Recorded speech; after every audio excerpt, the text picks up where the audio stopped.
Well, good evening, everybody. It's Chris here from the Whistle Stop Cafe in Muir, Alberta.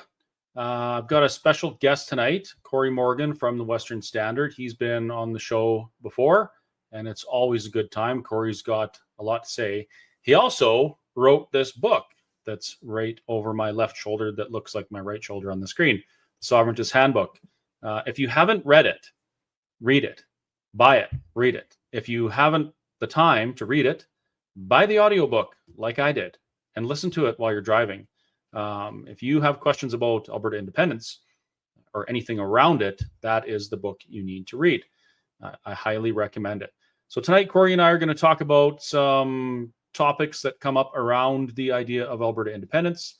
And we're probably going to follow all sorts of different things because there's lots of shiny topics these days and there's a lot to talk about. So I hope you can put up with us or keep up with us. And please ask questions, comment. I do go through it. I put up whatever I can, and we deal with whatever we can in these little episodes. And it always helps kind of take this in the direction that you folks want to go. I know that there's probably more questions out there right now than answers, and our job or our goal is to get you connected with as many of those answers as we can so that you can make good decisions going forward, whether it comes to, politics or conversations with friends and family or things like that. So thanks for joining us. And without any further ado, I'd like to welcome Mr. Cory Morgan to the Chris Sands Kerry Show, because Kerry just got on an airplane. Well, great to be back with you, Chris. Yeah, Cory, you've been a really busy guy the last little bit. It seems like every day I see something going on, and it's more news fodder for you guys. Do you feel like it's a little more exciting these days than it has been in, say, the pre-2020 kind of thing? Yeah, well, the world's, we both know, changed very dramatically since before 2020. It's become more unpredictable. I think a lot of us have learned we can make our predictions. I do it a lot, but I'm finding myself wrong quite often. Things are so fluid, and people have changed so much in their perspectives. I think the world's ready to embrace, new attitudes, new directions, but we're not quite sure how we're going to do it yet. So it's an exciting time, but it's quite a void ahead of us too. Yeah, I've tried to stop asking, like, oh my goodness, what's next? Because the things that come next seem to be 10 years ago. If people had told me that the president of the United States would have to make a declaration on whether there's more than two sexes, I would have told them that they were insane. If someone had told me that our provincial government would have to get tomatoes thrown at them to protect children from ideological, delusional people who want to, harm them, I would have said, yeah, that's not going to happen. But here we are. Yeah, every day it's watching that ideological battle. We're in a world where rationality has just been set aside. We can't even. It's controversial to say a boy's a boy and a girl's a girl. What happened? Yeah. I don't get it. Yeah, me neither. Maybe that's why these things have all kind of happened together. It's like the perfect storm for a mostly broadly conservative province like Alberta to stand up and say, you know what, we just don't want to go down this Looney Tune path. Maybe it's time for us to go our own way, and we're going to pursue truth, and we're going to act with moral purpose. And maybe we just don't have to do that. Do you think that might be part of why the Alberta independence movement has gained so much traction, or is it more because Alberta has realized that we can't get out from underneath the crazy Liberal government, as we saw with the election this spring?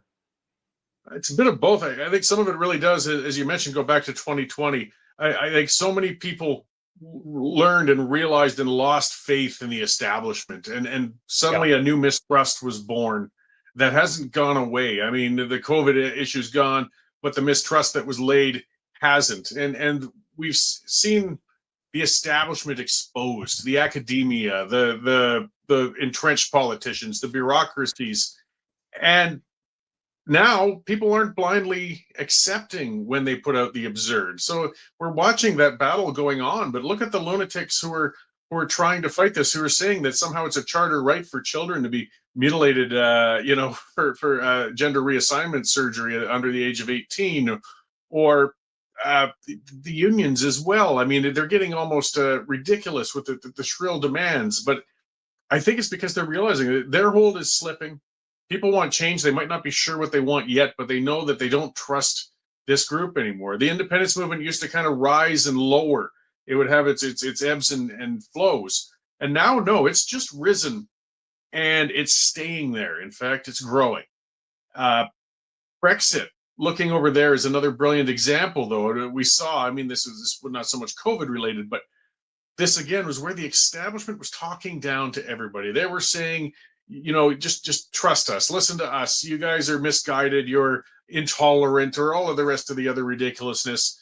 And the population stood up and said no. They gave them a collective middle finger and they voted and said we're out. I mean, that story's still kind of unfolding slowly and painfully, and it still seems like the UK may be lost, which is a separate discussion on the perils of mass immigration. Mm-hmm. But the world is in flux. And it runs all the way down, I think, to the independence movement. And that's why it's becoming so entrenched this time around. And I don't see it going away. I don't either. On another note, just a little side note here, I actually took some time and I sent a couple things to our CA presidents, all the UCP CA presidents, and to the premier and some ministers. You mentioned unions with too much power. Now, I kind of have a bone to pick with unions because of what they're doing right now. It's completely ridiculous. It's very obviously weaponization of unions to work against one government to try and prop another incoming government, or they hope, up. So I thought, you know what, I'm gonna put my money where my mouth is, and I sent these to our CAs. One of them is an act to separate professional regulation from collective bargaining. So the ATA would no longer be the union and the professional regulator. And companion to that is an act to protect workers' freedom of association and choice, because they're screaming about charter rights and constitutional rights. And I say, yeah, let's give them their charter rights. Let's give them their constitutional right, their freedom of association, and the right to strike, which also means they're free to either be or not be part of a union. So I'll send you these after. You might get a kick out of it, and I'm hoping to see it talked about a little bit in the future. So nothing to do with what we're talking about tonight. I just thought of it. It all kind of ties in. I mean, as I said, overpowered unions, and that's where these battle lines are being drawn. And I'm fully in agreement with you. I wrote a column not too long ago on right to work legislation too. We seem to forget, yes, there's a right for association as a union, but there must be a right not to associate. And we don't have that right now. Right. So I'm glad you sent it out. Yep. And our premier, I know she's not perfect, and I don't agree with everything she does, but in this case, I do know that she believes in rights and freedoms. They really bungled it with the Alberta Bill of Rights, but this is a really good opportunity for her to show that, yeah, she does believe in that, and actually lay the groundwork for an Alberta that maybe is not hamstrung by overpowered unions in the future. Anyhow, one of the major talking points that we see about Alberta independence is coming from Indian chiefs, specifically 6, 7, and 8, the chiefs that seem to pop up whenever government wants to do something that the federal government doesn't like. They end up showing up and expressing their outrage and dropping bills on the floor and things like that. So it got me thinking, what is it that these chiefs are trying to say that prevents the people of Alberta, through a democratic process, from saying, hey, we don't want to be under the crown anymore? They're trying to say that the treaties themselves would prevent Alberta from being independent. Now, you're kind of I would say a bit of an expert on the treaties. You've read them, you understand them. Do you want to maybe kind of explain what's going on there? Yeah, I mean, expert, there's a term that kind of makes people cringe because it gets so abused, but I've dug into treaties and those issues more than your average person has anyways, and certainly came to my conclusions with it. And for starters, people have there's been almost a mythology about the amount of power or authority that treaties bestow upon the First Nations bands. If you actually read them, they're relatively simple documents. You were saying you were digging into it too. So yeah, they're all online. They're not very long. And I mean, they were straightforward. Most of what they're based on is actually just talking about the boundaries of what a reserve is going to be. And then some lesser things like farm implements for band heads and chiefs, and some ongoing payments, education, which is a separate irony because that led to the residential schools. But there's nothing about a veto power over things that are happening outside of the reserves. In fact, it's quite the opposite. It's typically talking about a full surrender of all properties and lands outside of that reserve, and surrender to any title or say over the disposition of those lands. What we're seeing now is a lot of stuff that's been read in by activist judges, or sometimes stuff that's just outright fiction. When it talks about the difference between consultation and consent, there's where we get a lot of confusion too. We have a constitutionally entrenched obligation to consult First Nations people with projects and things that have impact them, but we don't need their consent. And that has actually been ruled on by the Supreme Court over and over and over again. If you search that one out, Supreme Court rulings on consultation versus consent, you'll find that this question has been asked many times, and no, they do not have a veto authority over projects. Likewise, they don't have a veto authority over independence. Now, where it can get sticky, though, the treaty land, the reserve land itself, that's theirs. That's fine. The worst I could see is it actually turns into a partition situation then, where there are going to be some sort of strange little sovereign spots or Canadian properties within the province. I don't think, in an independent situation, I think things would be negotiated to a better outcome than that. If the independence movement or the government was proposing to dissolve those reserves or take that land or do anything that was expressly against those treaties, then they would have a valid case. I mean, then we've got a problem. But there's nothing in the straight out independence movement, the straight out question saying, do we want to leave the Federation that treaties override? None whatsoever. The chiefs, remember, the chiefs are the main beneficiaries of the status quo right now, and some senior bureaucrats and some lawyers. For the most part, the First Nations people are not doing very well whatsoever under this system, particularly the ones who live on the reserves. And statistics are just horrendous. Oh, it's awful. And they're jealously guarding that. And they really don't want people to see that. As you might be familiar, I mean, I got charged by the Siksika Reserve with trespassing for going out and shooting a video from public highways and roads showing the conditions of the reserve, because the houses are falling apart, the wild dogs are running around, the trash is everywhere, the people are in terrible disorder. And this is a reserve that got $1.3 billion from Trudeau in 2017. So the question's got to be asked, well, what the heck happened to it?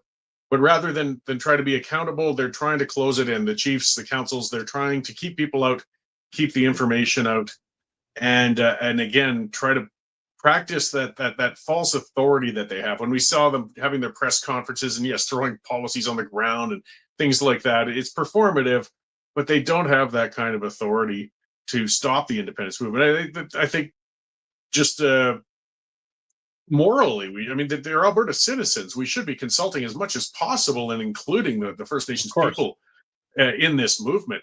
But we also can't just leave it to so many people saying, well, you can't have the movement without their permission, because it's just not true. And that's just got to be put to rest. That's not true. Yeah, and the idea, you hear this all the time. Well, it's treaty land. Yeah, it is treaty land in that the treaty Indians under those treaties are guaranteed access to hunt and fish in these territories. That was it. There's two things that really stood out in the treaties to me. The first one is, now, when you look at this from a perspective of the claim of a sovereign nation, the treaties are made a sovereign nation to a sovereign nation. Those treaty Indians don't own the reserves. The federal government owns those reserves. Like, it literally says that they're going to set aside a reserve of land and they outline the boundaries and stuff like that for those people. So it still belongs to the crown. It's not even theirs. And that just completely blew my mind. That was the first part. Yeah, absolutely. I mean, nobody likes to talk about that, particularly among those in the reserves. I like to think the spirit of it says that that's the property of the people who live there now. But technically, if you're going to look at those treaties as they were, no, it is. It's just it's not their land any more than a national park is. It's Yeah. government land that has some strong regulations and controls on it. As well, I mean, we could get deeper into the issues and problems and challenges with the fact that the people on there don't have property rights and can't build asset bases like everybody else can, and establish Can't use the themselves land as as collateral for a loan for a startup or anything. exactly. So that's really held a lot of people behind, because there are a lot of ambitious people on the reserves. Uh, I understand the agonies of owning a pub and a restaurant and a cafe as you do, and it's certainly not the path to easy money. And when Jane and I got the pub here in Prentice, when we owned it for a few years, the way we purchased it, we had to leverage our house to buy that. No bank was going to lend money for a service industry business. It's not going to happen. We had to risk our own asset. So that was a means that we could build up equity over, decades of working and paying in, so we could have that. There's no mechanism for that for people on the reserves, because, as you said, that property isn't even the collective property of the bands technically, much less individual pieces of property that could be used for collateral, which is a lot of the root of that whole dysfunction of that entire system for them. Yeah, and it's it becomes painfully obvious the problems of only having custodial like guardianship of land and not ownership in that way. So the second thing, and this is really relevant considering what we're seeing from the chiefs today, is that it appears to me that the vast majority of Indians in North America didn't actually govern with a chief and headman type system. It seems like they governed more of like a council with the advice of elders, those types of things, more communal governance. And when I started to peel that back, I found that when these treaties were signed, the British Crown actually set up the treaty Indians with chiefs, and they imposed a council and chief kind of to mirror British Parliament. And then if you look in the treaties, and folks, I would encourage this, you can find them online. I actually posted the link to Treaty 6 in the comments there.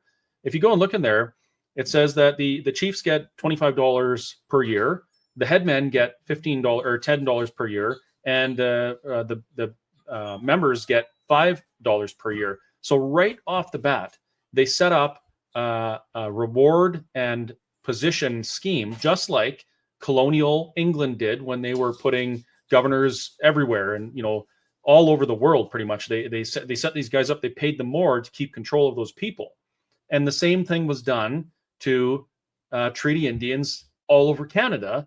And the way it's worked out now is that it seems, now I haven't seen the books, but it seems to me like an upper echelon of elite benefit tremendously from the gifts of the crown, and the average person, they're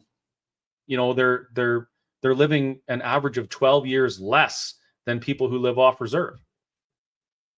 Yeah, and actually, when you break that down by gender, in Alberta, the average man is 19 years less than a person off of a reserve. 19 years. This should be making international news. And I encourage everybody, that sounds crazy, Google it. This came out just a minor story a couple years ago, but holy cow, they're dying 19 years less. The fentanyl crisis has a lot to do with that. That's why it's hitting young men so badly, but and throwing that average down so heavily. But it does show some of the socioeconomic disaster that's going on these reserves and off reserve. And yeah, that the irony of this is a colonial mechanism of leadership they gave it, though there was no other way to do it. I mean, as you've been looking back, I mean, how else? They didn't have advanced governance systems. There's nothing against them, but it was a nomadic culture with no written language. It's not like you could have Robert's Rules of Order or a constitution that would always make for the exchange of leadership within different bands that move, or different tribes when you're getting on a larger scale. It was based on oral history and tradition, and unfortunately a heck of a lot of infighting, because when you don't have that established order to govern an area, things can be a little rough.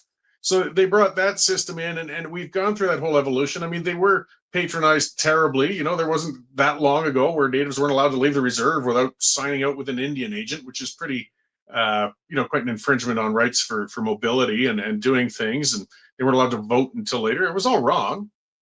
But we've gone the other way now and given all of this authority. I wrote a piece on that recently. We've given all this authority to First Nations reserves, but none of the responsibility. I mean, Trudeau was a big part of that. When he took away the ability to even audit the books on his reserves, a municipality has to be audited. A provincial government has an auditor general who, one just raked the Smith government over the coals.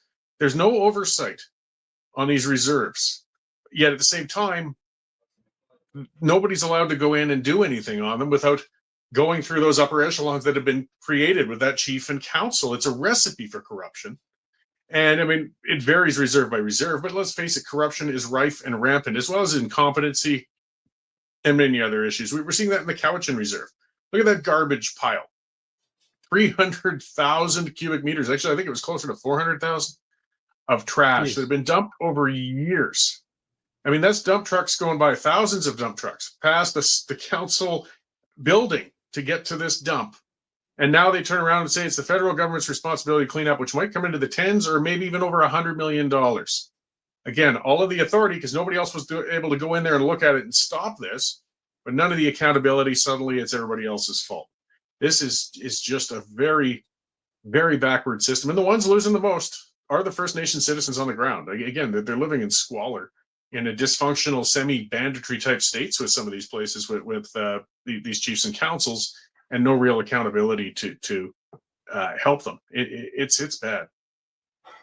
There might be some of you out there looking at my pasty white skin and thinking, why is Chris talking about this? He's a different race. Well, I'm not. I'm a human, and so are they, and I actually care. And to be honest, I didn't really start looking into some of these things until I was trying to search for answers on how an independent Alberta could benefit everybody, including First Nations people. That's why I started looking into this. But what would you say to people that say, "Oh, you can't talk about this, Cory. You're not an Indian. You don't have any right or standing to talk about these things"? Well, I liked your approach. We're all humans, and we got to get past that. In fact, race-based policy is wrong. It's always wrong. It was wrong when people were stuffed on reserves, and it's wrong now when we're trying to fix and undo past problems through race-based policy. It's failing. And to try and say you can't speak to that because you're not that race, well, that's the height of racism. That's the height of race-based policy.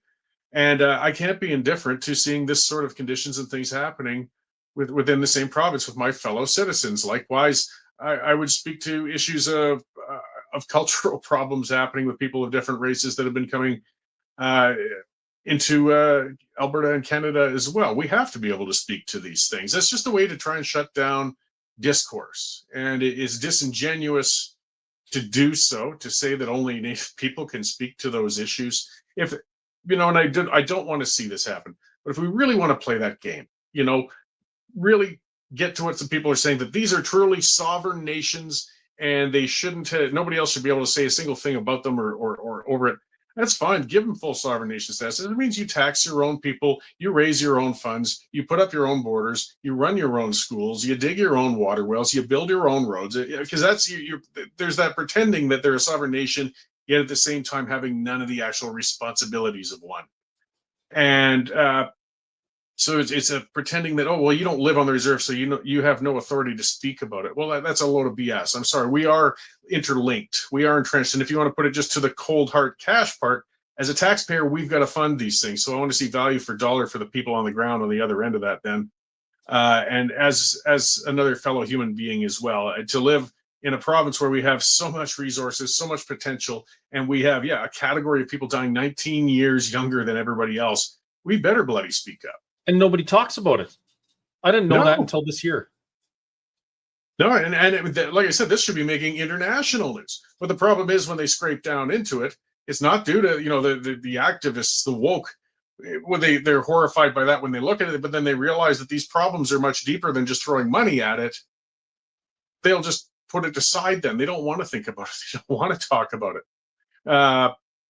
It's a complicated mess. As I said, fentanyl is the main thing that's knocking it down, but it's also malnutrition, higher cancer rates, suicide rates. And again, so it shows how miserably people are living. Their suicide rates are through the roof. Domestic violence, household fires, you name it, every single category. Like 40% higher than off reserve. Yeah, or something like it's that. Terrible. It's terrible, which again shows that's when I like to remind people too that nobody's winning. The citizens living on the ground in these reserves are not winning. Many of them are living in just terrible, terrible conditions. They're not happy. The conflict that's happening within the communities, the crime, the addiction, it's a terrible state of affairs. And yes, nobody likes to talk about it because the solutions are tough. And part of the solutions are accepting this reserve system is a failure. We need to start talking about it, and now's a perfect time because we're potentially going to make some major changes in Alberta, and this would be the single greatest opportunity to elevate an entire group of people out of those statistics and bring them like full seats at the table and moving together to moving to prosperity together. That's why I believe it's so important to talk about this thing in the context of an independent Alberta, because it's not just a reset for Albertans. It's not just a reset for non-native Albertans. It's a reset for every Albertan, including the ones that are living in those conditions under those statistics. And Cory, you had Dallas Brody on your show today. You said before we came on here, Dallas Brody and Francis Widdowson and Jim McMurtry, who will be on tomorrow. Jim McMurtry's on tomorrow, 8 p.m., folks. They've been traveling around British Columbia and speaking at universities about the truth about residential schools. And what they've been encountering and what I've seen online is a group of young people who are so programmed to be ashamed of themselves that they're actually endorsing British Columbia handing the entire province back to Indian bands there. What do you think of that? I think it's madness. And this absurdity of, unceded means everything is actually going to go back to a default of being Indigenous title and we have to return it to them. This ridiculous decolonization movement or land back movement. We got to get realistic. I think people should look, again, at Cowich, and I got to keep poking at them, but come on, guys, you made a recent example and a pretty bloody ugly one, but fair enough. How big a garbage dump do you want? Unless you're going to change the system, adding more property to this broken system is not going to put anybody in better shape. It's just going to make bigger Indian reserves. And we need truth. And it would be attitudes of not just the white woke, I guess you could say, which are a lot of these young people who foolishly think there's this weird colonial settler system that we need to undo.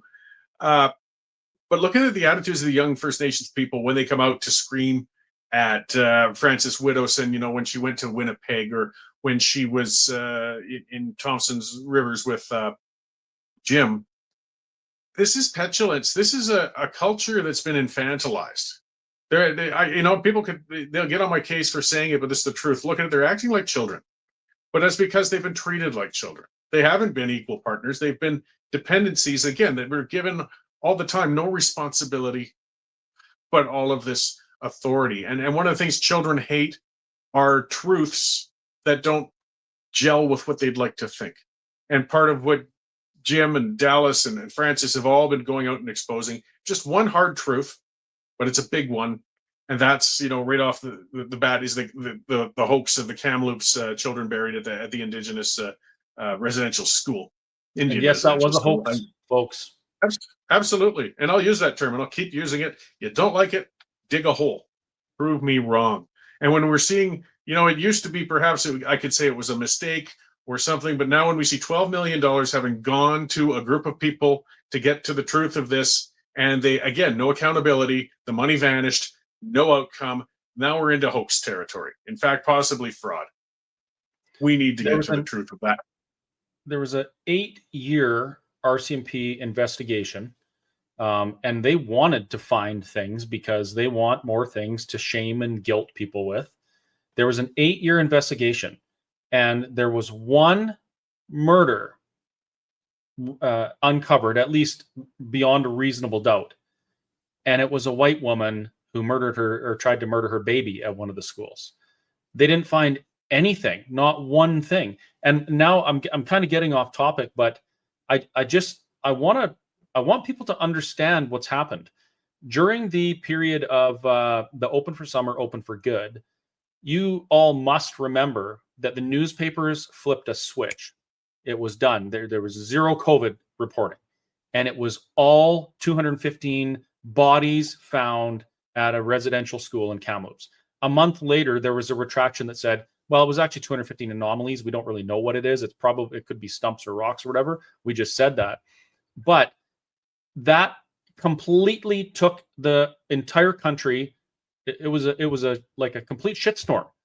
Everybody was talking about this. There was movements. There was orange everywhere. People were mobilizing like crazy, talking about these things. And how dare the government do this? They're burning down churches with zero evidence. None. And this is right in the middle, right towards the end of an 8-year RCMP investigation that found none of that occurred. Yes, bad things happened. Kids died. Of course they did. They died all over Europe as well. They were abused all over Europe as well. Those things happened. I'm not saying they didn't. But the narrative was that Canadians need to be ashamed. Now we need to bring in UNDRIP, and we need to make sure that all of our laws that we enact are in accordance with the United Nations Declaration of the Rights of Indigenous People. And now British Columbia is getting given away. Oh yeah, the consequences are going to hit hard. But there are millions of non-native people in British Columbia who own property. The question is going to be, how far is this going to get before people really push back? And I mean really push back. When they're going to lose everything that they've worked for, built, and sat on. Some people are not just going to step aside. This is going to get really ugly if some sense doesn't start being injected into this mix. And the majority will win out in the long run, but I'd rather it done legislatively and peacefully rather than what might happen if you actually start moving on people's properties, as it seems to be the direction that things are going in. And that division, that anger, that the problems with part of why I get so upset, I'm so hung up on the Kamloops thing too, was because when those first reports came out, it took me in too for a few days at least. Like I looked, this is horrible. Oh my Lord, what happened? How did this possibly happen? Because it was reported as bodies. Excuse me. I initially thought, well, they really found some, and something really has to be, investigated and sorted out here. And it didn't take long when we realized that, well, they're not even going to dig holes. Because I mean, at a murder scene, you don't even wait more than a week or two. You dig holes and get on with it. That's they refused to. And they said they never will. No, and that's when the BS detector started going off. Like, okay, well, this didn't happen. I mean, there's some of the hoaxes too. People saying, well, the RCMP need the permission of the band to go there. No, they don't. They can. These aren't little countries, guys. They're bound by the same laws as everybody else. If the RCMP really thought there were bodies there, murdered bodies, they would dig, and there's nothing anybody could do to stop them. The only reason they aren't digging is because they know there's no bodies there. And look what it's done to the people who believe it, though. And that's part of that petulance, that anger, those protests we're seeing. Some of the young First Nations people who just aren't looking any farther than that. And they really do believe that hundreds of children were tortured, abused, and buried outside of the Kamloops residential school. Well, of course they're upset. And of course they're angry. That's all the more reason to resolve this. And the other thing is, too, as more and more Canadians, and we're not seeing much in the media as well, they're not pushing back on the deniers as much. It's mostly just NDP and activists who are doing so. Mostly we're seeing silence on this. But it undercuts some of the real things that happened on some of the other school sites, because you have difficulty believing those when you're maintaining this BS. When I was talking to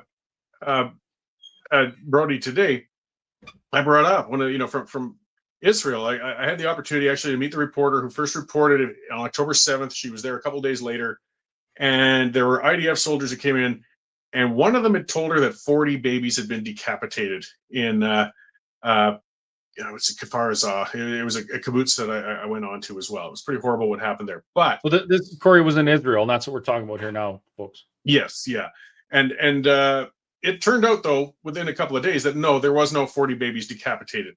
That didn't happen. It was a rumor from a soldier. The reporter was a young girl who just really should have checked her sources more carefully before getting it out there.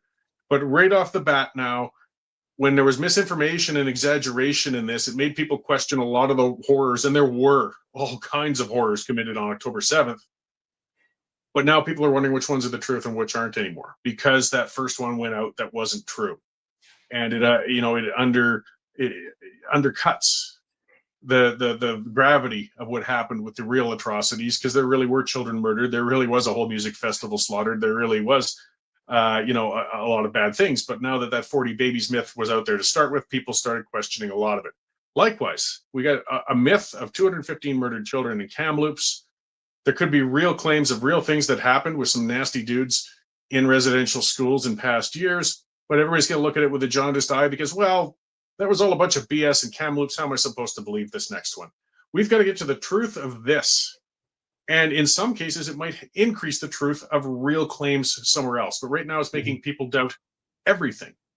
So this is making things worse, and it's got to be resolved. We can't just leave it hanging there. And it's causing a divide now because we're literally looking at a wedge driven so deeply between two groups of people that they're actually like losing property or potentially losing property. And you kind of alluded to it, but when a very large group of people has their personal sovereignty threatened by a small group of people, it generally doesn't go very well. So in this case, it is really important that people actually pursue the truth. One interesting thing that I didn't know until probably my late 30s or early 40s, when we settled in the West here, we encountered civilizations that had been just about completely wiped out by disease from the previous 250 years. Nomadic tribes following food lost up to 95% of the American Indians across North America in that period of time. You look at, and I didn't know this until I was at the Campbell River Museum on Vancouver Island, and I was reading about, I guess, George Vancouver, his logbook, and he describes meeting the townspeople of these villages, these Indian villages, and he describes bodies piled in the streets, like a massive sickness went through these people and just wiped a bunch of them out. So I never learned that in school. I never learned that the part of the deal with the treaties, the residential school thing, was a request from those people because they knew that the world was changing. They wanted to be part of the new world and learn how to be part of it. And that's why they asked for schools. They asked for schools on each reserve. They asked for a medicine chest, which was, kind of like a doctor or nurse or whatever, amongst other things. But they wanted to survive. They wanted to integrate into the new world because they knew that's the way it was going. And there was a lot of really good people back then who worked really hard to try and make that happen. And as much as it is weird for me to say it, you know this too, Cory. Mark Carney's father was actually one of the top residential school authorities in Northern Alberta. And he was like, they loved him. He was great. He was a great guy for that kind of thing. Oh, yes. I mean, and again, I don't deny and I don't doubt. Unfortunately, nasty people find their way into situations of authority so they can get to people. It happens. It's happened in church situations with non-native kids or, Boy Scouts, you name it. Unfortunately, some of that's happened in some places, but the vast majority of the nuns, the priests of the time, wanted to do what they felt was best for the time, for the kids, to bring them up and prepare them for the outside world. That meant speaking good English. That meant reading and writing. And the standards of teaching back then were, and in every school, considered what would be cruel today. I mean, our parents talked about getting a yardstick slammed across their knuckles if they misbehaved in class or, pulled by the ear out of the room. Those things happened. That was the standard way of doing things. We don't do that anymore, but you can't measure the actions, the disciplinary means of those days and those circumstances with the lens of what we do today. It's totally unfair. It's unfair to the people managing these places. I'm sure they were educated people. There were easier lots in life they could have taken than managing a school on an isolated reserve. They really wanted to make things better. Even if some of them failed, might not have been as good as others, but some were probably very, very good at what they were doing for the kids there. And again, that broad brush gets painted and demonizing of all of those people who took part in that system is just so wrong. And again, adding more division. And it does get troublesome when they're talking about legislation that denialist crap that the NDP wants to put out. It talks about having somebody charged for even implying that there was anything good in those schools. And I think the schools, the way they were done, was a bad idea. But let's not lie that there were some who came out of those schools and said it did them some good. And there were many, if not most of the people working in those schools wanted to do the best they could for those kids. I had that idea that it was all bad, terrible, cultural genocide, as the Supreme Court actually said. And I was at an APP meeting in, I want to say Picture Butte, somewhere in southern Alberta. And I was talking to this old, like, grizzled cowboy who was also an Indian. And he was at the APP meeting and he wanted an independent Alberta. And I said, I can see why it would be attractive for First Nations people to want to have something different. I mean, look at the way the government treated you. Look at what they did to you in the residential schools. And he said, hold on a sec there, son. His exact words. This guy probably was 90 years old. He said, what makes you think it was all bad? He went to a residential school and he said, no, we wanted to go because we wanted to learn. And that was how we learned. And, his parents, they were some of the originals. They wanted to go and they were excited to go because they were learning how to exist in the new world. And he shared so much like positive feedback from that education that he got. It completely rocked my world because I had made the emotional decision that it was all bad. It was all horrible. The government's always been bad to everybody. And this guy who was actually there, he had to set me straight. So that was a real wake up call for me. Oh, absolutely. And I mean, I can understand some of the bad memories kids had if they were sent by the parents. I think the parents often had a lot of the foresight to send the kids. They're a little older, realizing things. As a kid, you're getting sent away from home. It's a rough experience. I went to a boarding school, certainly nothing like a residential school. I went to Shawnigan Lake School on Vancouver Island. It was traumatic as it was all boys, and I was 14 and, really wanting to learn about girls at that point and had no access, but whatever, that's a side story. But, as a kid, separated from your parents, your family, and over a distance, it sucks. It's miserable. It was a highly disciplined school. There's those old boarding schools. I mean, the bullying between other boys and students is rough. Not everybody will have a fond memory of it, even if I look back. I mean, some of the classical education, some of the reading, the abilities I have now are due to that high discipline environment of that school. But I didn't enjoy it at the time. And it'd be pretty easy to categorize it. My brain is nothing but a negative, is nothing but a horrible time, and try to envision all the masters at the school who taught as evil authoritarian jerks who were just constantly on my case. But that's not what it really was. That's just a child's vision of it, or a youth's vision of it. So I think that those seeds from then too also got expanded. Not every kid who came out of school enjoyed it or appreciated it until maybe later in life, or maybe never, because people, when they came out later, people were telling them, well, you're not supposed to appreciate that. You're supposed to talk about how horrible it was. You're supposed to embrace a sense of victimhood. And if you look for that sort of sense, you'll start believing it, unfortunately. And again, exaggerating a lot of the problems that happened there. And neither of us are saying that there weren't bad things that happened. Of course there were, and I would never argue with someone that said something horrible happened to them in that case. But what I have a problem with is those things being used to shame and guilt people that have nothing to do with it, in order to promote an agenda that is in nobody's best interest. So we started talking about this from the perspective of an independent Alberta, and we kind of got sidetracked a little bit because in this topic it's really easy to do. But my vision is that because things weren't done correctly or as best as they could have been before, it's resulted in a bad situation for an entire group of people, and it seems like there's no way out. I say we need to do something different, and we need to do that something different together. And that's where an independent Alberta comes in. One of the things that I just learned was that the Supreme Court recently ruled, I think 2023, or maybe it was earlier, maybe it was 2017, that oral tradition,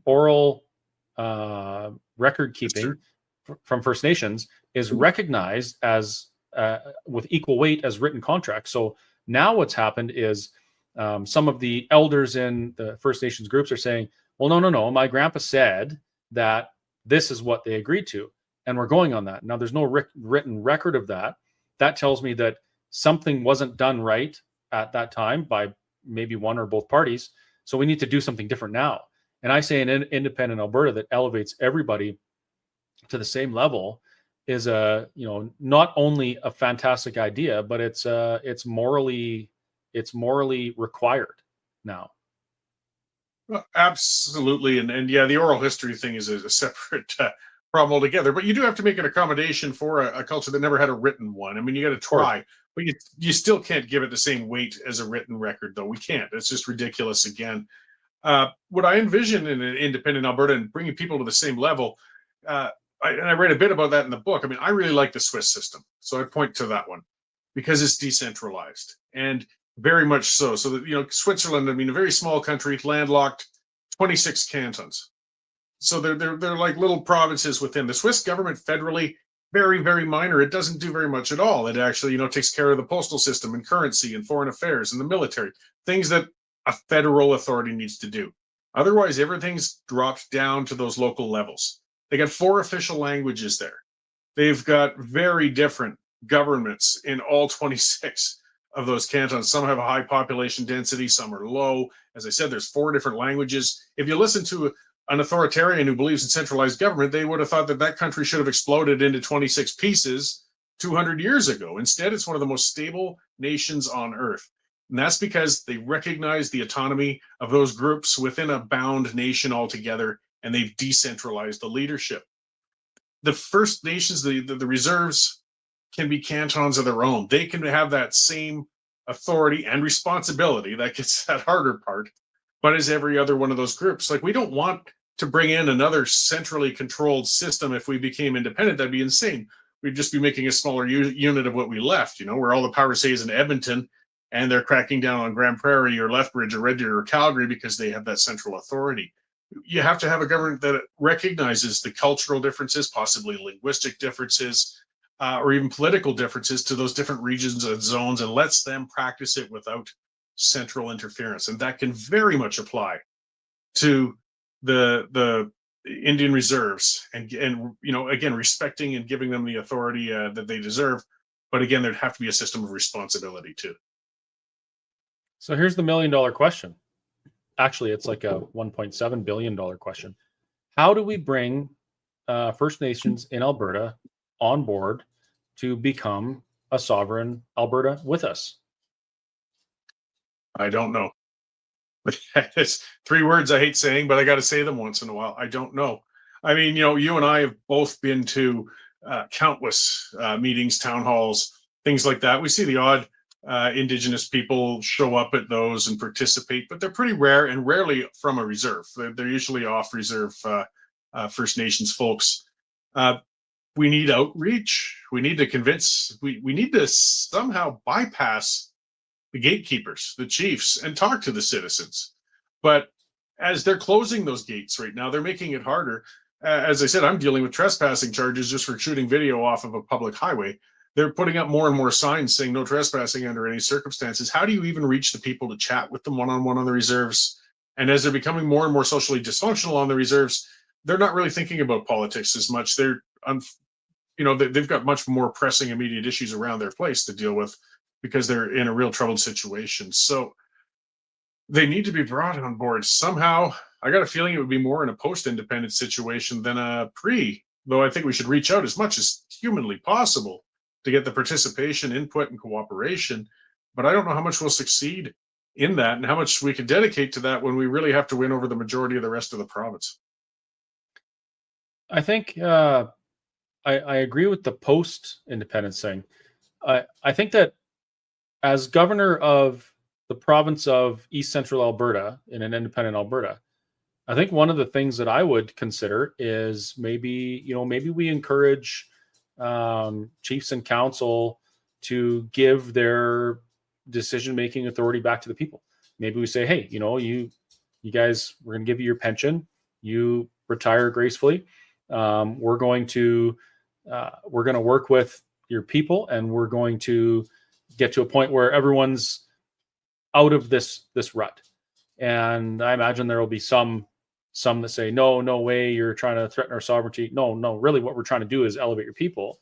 And then we say, okay, well, if you don't want your pension, maybe we do a joint audit with the Band Council and the government of Alberta, and we expose everything that's going on and show people where this $1.7 billion went while they're living in squalor, and see how that goes.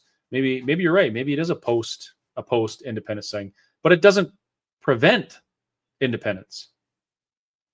No, and that's kind of where we started with, right?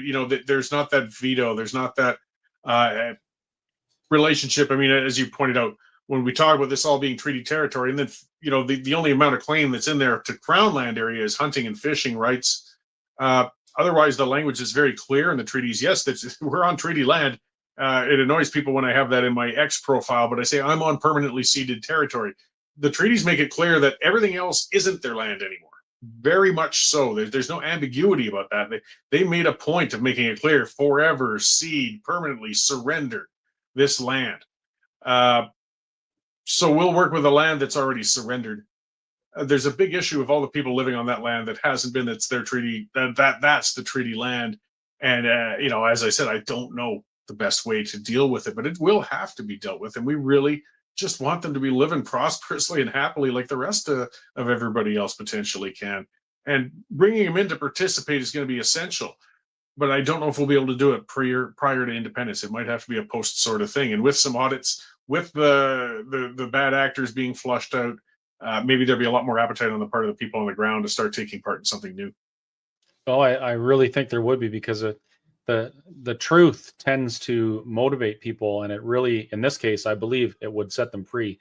Another interesting thing about the treaties is that it guarantees access for hunting, fishing, those types of things.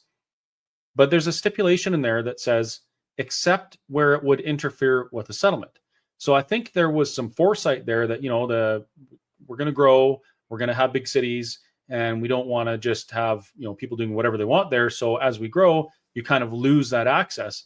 And this is a really contentious point right now with Treaty 8 or 5. I can't remember. The one that straddles Alberta and BC. There's a big development there. And now the Treaty Indians are taking the government or the municipality to court over it. It's a pretty big deal. There's so many cases going on. It's hard to keep track of them all. I think it's Treaty 8 up north that comes across, and I'm pretty sure it goes into northern BC. But yeah, that's another area that's going to be ongoing conflict. I mean, I think some of it, we got to face some realities and modernize these treaties a little bit too, and the intent. Yep. Let's face it, hunting is a traditional hobby at best now.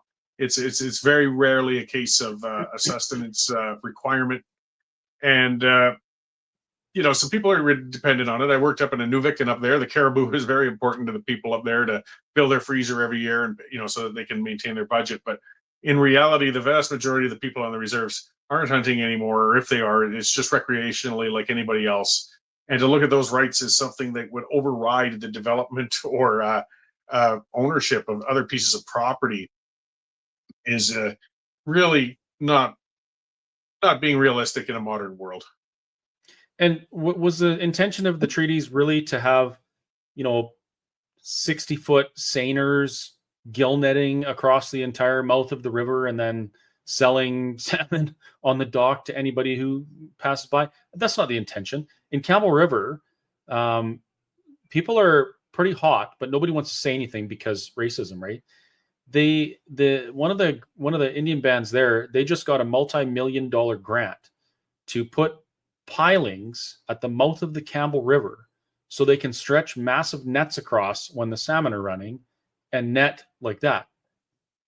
The government's paying for it. Traditional fishing, right? And then when the salmon stocks crash, which they will, because spawning is pretty essential for them, it'll be blamed on climate change and global warming, and we'll shut down more viable industrial projects to compensate for it. Of course. As you said, the spirit of those treaties, let's talk about hunting access, even here in Alberta interior, That's because the people then were very reliant on. I mean, they were still very much a hunting culture. You needed that to survive, to pay your bills, to feed the family. Uh, Likewise, on the East Coast, we saw that with the lobster fisher. Out there with the fishery, they were going out. They didn't have boats and lobster traps and all that stuff. I'm sorry, let's be honest about it. Most natives back 300 years ago, if they ate a lobster, it's because one washed up on shore half alive. They weren't commercially fishing the things. Those treaty intentions were for people to sustain their families and have sustenance type of harvesting and hunting. And they are frankly obsolete now. And to expand them into business scaled level like that, again, when there's no accountability and oversight, is really going to cause a lot of environmental damage, not to mention economic. Likewise, when not giving oversight, when somebody wants to open a little unregulated garbage dump in the Cowichan area. So there's two, well, at least two distinctly and probably equally relevant things going on here. The first one is that people are being made to feel guilty and ashamed of things that may or may not have happened in the past, and they're capitulating to that and agreeing to just act irrationally to nobody's benefit. And on the other hand, there's a group of people who I believe are really benefiting from this, and that is, anybody in upper, the upper echelons of power in the bands. The federal government sure benefits because they at any given time there's over 300 active cases open from Indian bands against the federal government. And so if the federal government wants to buy favor like they did in 2017, all they have to do is settle a $1.7 billion lawsuit and dole out a bunch of cash, right? So that's benefiting someone. And then the rest of us, the average Joe, on both sides of the reserve line, are the ones paying the price. Yeah, all these settlements never end. They never stop. That was something that Frances Widdowson, she wrote a book. Boy, it has to be 10 or 11 years ago, before most people had heard of her, when she was still just, a professor who hadn't gotten in too much trouble, though she obviously rankled some people then. I believe it was called Disrobing the Aboriginal Industry. And she called it the Indian industry. There is a large subcategory of senior bureaucrats, contractors, lawyers, and this is the people outside of the reserves. But they're making incredible amounts of money from these endless challenges, these endless settlements, these endless compensations being made. And they don't want it to be settled, anything to be settled permanently. Never mind the next level down, when you do get chiefs and councils who might not be managing the assets they garner for the sake of the whole reserve. So the corruption runs all the way down. There, okay, see, somebody put it there, Disrobing the Aboriginal Industry. Thank you, Laura. Yeah. So my memory isn't totally shot. Great. But it's a great book. And she really exposes a lot of that. There's layers and layers of people, very big vested interest in keeping the conflict up, keeping the settlements endless, and it never stops. I mean, just back to the residential schools for a second. People forget that there was only 150,000 students ever attended those over the course of nearly 100 years. Yet you talk to most Indigenous activists, and they claim that they got 5 or 6 direct family members who attended these residential schools. The math isn't jiving here. No, there wasn't that many people. No, and likewise, but something that happened is then they started saying, well, we're day school survivors. Day school survivors. So what's that? The kids who went to school. Check it out. They call themselves day school survivors because they went to day schools on the reserves. In other words, they went to school and they got compensated for it. And they call themselves survivors. This victimhood industry. And the settlements that went to the day school survivors, well, they didn't just come about with a quick check. Some lawyers made themselves 7 figures fighting and negotiating and bringing all that about. And then, of course, they take a percentage of that settlement and it all goes down. This never stops. And it has to come to an end. We can't afford to keep buying votes. Buying votes. Well, we have some work to do, folks, and it's not going to be easy. There's people out there that are sticking their necks out, and I mean really sticking their necks out. Watch the video of what happened to Frances Widdowson in Winnipeg. It was like sickening. And what's even worse to me is that there wasn't any men who stood up for her. This woman was accosted and like physically, I guess, assaulted by grown giant men, pushed around, thrown stuff on her. Like, it was absolutely hideous. And do you know why that happened, folks? It's because she's telling the truth. And in this case, this truth, people don't want to hear it because they've already made an emotional decision based on the propaganda that we've been spoon-fed for years, that has put up biases in their own minds that preclude the truth. That's the reality. So Francis Widdowson, Dallas Brody, Jim McMurtry, right now they're traveling all over the place, and they're saying, hey, look, this is the truth. And these aren't just people who are, it's not like me who's just read a little bit and looked at the treaties. I mean, these people have lived this and researched this for years, for decades, and they're trying to tell the truth. It's important to support it, even though it's scary right now, because we all know what happens when we tell an inconvenient truth in the public forum, right? We get attacked. Look at young Josh Alexander. He told the truth in Calgary, and some dude dressed up like a woman tried to beat him up. It was disgusting. But these are some of the things, some of the burdens we're going to have to bear if we want the truth to start setting people free. I think so. Yeah. I mean, it's frightening. The truth is supposed to set people free, but the battle's far from finished. So, they're really closing ranks on people like Francis and Jim and Dallas, and we can't let that happen. They need support too, just to shout it to other people, even if it's an email, a thumbs up, or whatever it might be, because they're going through a hell of a lot. It must have been frightening. I mean, I've met Francis a number of times. She's, just a diminutive, upper middle-aged lady, to be polite. This is not a big burly person who can take that sort of abuse and tiny. intimidation. Yeah. And I'd have been terrified amongst the gang of thugs that surrounded her in Winnipeg. Not that I'm a big guy, but I'm bigger than Francis. Her courage is something else. I mean, she didn't stop at Winnipeg. She still keeps going. But she and others are going to get tired. They're going to become frightened, and they need support. And I really, people, I just said, just tell your audience, just give them a thumbs up when you can. It means a lot to people when they sometimes wonder, am I doing this for no reason? Am I just throwing myself out there? If on a lost cause, because they really need that support. I appreciate what they're doing. Yeah, and so do I. We've only got a few more minutes here, folks. We're just over an hour, so if you have any questions, please put them up right now. I've gone through the comments. There's a lot of comments, but it's mostly statements. Lots of people saying thanks, Cory, for doing what you do. Same to me. Lots of people agreeing. I haven't seen I haven't seen any questions. So we're going to go another maybe 5 minutes, 7 minutes at the most, and we'll try and get your questions. So now's the time to put them up. There is one question on there. Let me find it. One of the most important questions I've ever seen in my life. Where is it? I can't remember, but somebody with a fake name asked, who bought your restaurant for you, Chris? Well, I've sold 2 houses to inject money to keep the Whistle Stop going because I'm stubborn like that. During the COVID, what am I allowed to say that word on TV now? Can we say it again, or are we going to get banned? I don't know how it works. But during the excitement time, people actually, they raised just about $160,000 for me so that I could put a down payment on the restaurant and get it out from the title holder so that the government would stop harassing her. And of course, I took a lot of heat for that. People were asking me for weeks and months, why don't you do a fundraiser? Because everyone was doing GoFundMes back then. I didn't want that to get in the way of what I was trying to do, but I ran up against a brick wall. I did that. People stepped up and they helped me. And you know why they helped me, folks? Because I was telling the truth and I was sticking my neck out to do it. And I was taking a lot of flack, and people stood up and they supported me. And now here I am 4 years later, five years later. No, my restaurant's not paid off. I got enough for a down payment. I got my a better mortgage, but no, I do not own my restaurant outright. It's I got just enough to continue going because I was telling the truth.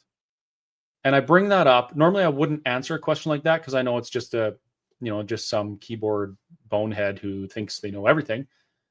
But I want people to understand that sometimes when you stick your neck out and you feel alone and you're doing something scary, just do it anyway because it's the right thing to do. And people will stand with you. They will see you and they'll support you just like they did with me. So when you see Francis Widdowson and Dallas Brody and Jim McMurtry are going to be in an area speaking, go and listen. If not, just to be there and show your support. Buy their books, help them out. I mean, a lot of these people, they've been fired from their jobs because they told the truth. They've sacrificed a lot, and we need to show them that we might not be able to do those same things in that capacity, but we sure as hell can make sure that they don't have to eat ramen noodles for the rest of their life by, we can buy their books, send them a few bucks and help them out. Super, super important stuff. Absolutely. I mean, I don't disagree. As I said, that's part of what I was talking to. Even if a person doesn't have a few bucks or can't make it out, even just a note now and then with an email just saying, hey, I love what you do. I really appreciate it. Thank you. And carry on. It helps. It really does. Lets them know there's people out there paying attention who do appreciate it. Bingo. There is one question here. Ellie asks if the courts can stop independence. And my view on this is the only court that would even consider intervening in something like this would be the Supreme Court. But one of the reasons why Alberta wants to be out from Confederation, we don't want a court that doesn't represent us being the ultimate authority on matters going on here. For instance, our premier wanted kids to get the right to education, teachers' right to go back to work, parents' right to have their lives back to normal. So they passed a bill saying teachers get back to work, and they said, no, sorry, Supreme Court, you're not going to intervene. We're going to use the notwithstanding clause if you try, because that's our constitutional right. And they did it again to protect children. We don't want to have to do that at all. So the idea of an independent Alberta is no mommy and daddy Supreme Court. We are going to manage our affairs here in this province to the benefit of our people. What do you think, Cory? Yeah, I mean, and particularly towards the pursuit of the independence, I mean, it's possible the courts can delay us. They can mess things up. People want to run things through it, which I think we should just pretty much ignore at this point. But that's my view. I'm not the one who can. Or in court today. Things. Yes, and if they rule against the ability to hold that, it'll be very interesting because I don't think Quebec's going to take that very well. Canada should be just as concerned when Alberta gets upset as when Quebec does, but we know realistically they sit up and pay attention when Quebec gets angry. And you know what Quebec would do with such a ruling? They say we don't care, and we've got to emulate that. We don't care what the court says, and the referendum can be held without the court's permission. That's where we got to start putting pressure on our provincial government if the courts get in our way at that point. And I'm still very supportive of Premier Smith, and I'm critical of her in other areas. I like to put it as, I think of it as productive pressure, at least from my point of view. But that's when the pressure needs to start coming on. Okay, schedule a referendum with that question. Quit wasting time with these courts because it's up to Albertans and nobody else. Yeah. Just a little sidetrack here. I've grown quite affectionate towards the people of Quebec in the last little while. I just learned just recently in the early 80s when the Constitution was repatriated and we ended up with the Constitution Act 1982, Quebec actually passed a bill that said they were going to use the notwithstanding clause for every single piece of federal law that came out. And so they used the notwithstanding clause like 300 times. Everything. Yeah. Nope, we're not going to listen to you. No, we're not going to listen to you. And I think of that that's absolutely fantastic. That is what sovereignty is. No, we're going to do it ourselves. We're capable. We're grown-ups. Leave us the hell alone. So Quebec, kudos to you. Fantastic stuff. Oh, yeah, we got to quit getting mad at them and start learning from them. Exactly. I 100% agree. Well, it doesn't seem like there's any questions. Lots of comments. Lots of people saying thank you, Cory, and I would like to express my thanks as well. I know you're a busy guy, so I appreciate it when you take some time for a little burger flipper / waitress from rural Alberta. It means a lot to me. So thank you very much. I appreciate the invite and the opportunity to babble at your audience there. And I love the work you do too, Chris, and those Alberta Day celebrations and gatherings have been fantastic. Hope you're maintaining your energy out there. Yeah, I think next year is going to be bigger. Yes, folks, we are going to do another July 1st celebration. It's going to be bigger and better than ever. And, I'll probably get in trouble, but that's kind of my thing. So. Right. All right. Again, folks, if you haven't already, check out Cory's book. It is available on Amazon and in print or audiobook. And actually, Cory narrated the audiobook. So I had the pleasure of listening Wasn't that you? That wasn't me. No. Oh, it was on No, fast Grant forward. It wasn't. sounded like you. Oh, well, no, he had a good likeness, but I can't take the credit for that. I started trying actually, and it was way too awkward to try and get it right, so I went to a professional for that. Okay. Well, regardless, I listen to all my audiobooks on like double speed or 1.5 because I don't have much time. So do it. Better to buy the book and read it, because then holding something in your hand is a little bit different. I think you absorb the information better. And if you need to know things about Alberta independence or the history of the independence movement, that's your book. And yeah, thanks again, Cory. I'm going to sign off now and do a little preparation for tomorrow night, 8 p.m. with Jim McMurtry to talk about what really is the conversation about residential schools, kind of along the lines of what Cory and I were talking about tonight. And then we'll see if we can get Dallas Brody and Francis Woodison on after. And yeah, I guess that's all for tonight. Thank you, Cory. We'll see you at the next big thing.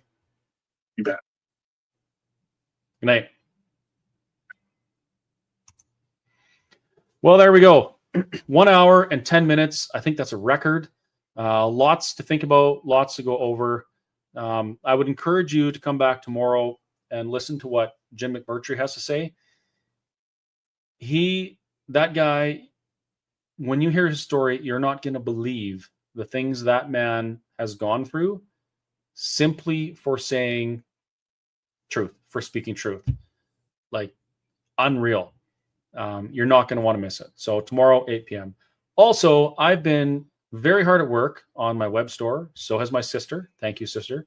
I have a ton of cool Whistle Stop branded and Alberta branded products there now. They're all available. They ship pretty darn quick. You get them pretty quick. It's a very smooth web store transaction. If you like what we're doing, if you love the Whistle Stop like I do and like so many others do, please get yourself some Whistle Stop merch. Wear it proudly. I also did up some cool little Christmas tree ornaments that have my face on them. You know that picture of me where I'm standing in front of the Whistle Stop, like in my Stronger Together hat? Yeah, I would encourage you, buy a handful of those and bring them to places where you know the people don't like me. And just quietly put one on their Christmas tree while they're not looking. And just wait and see what happens.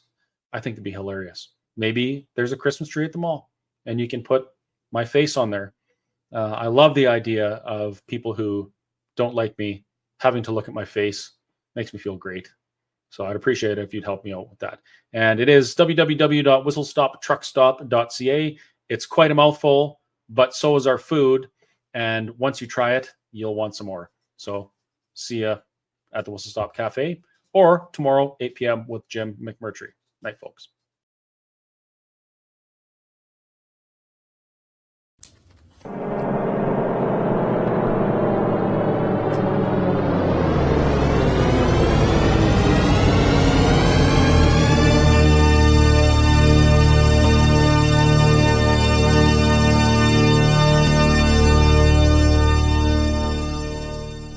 Meow.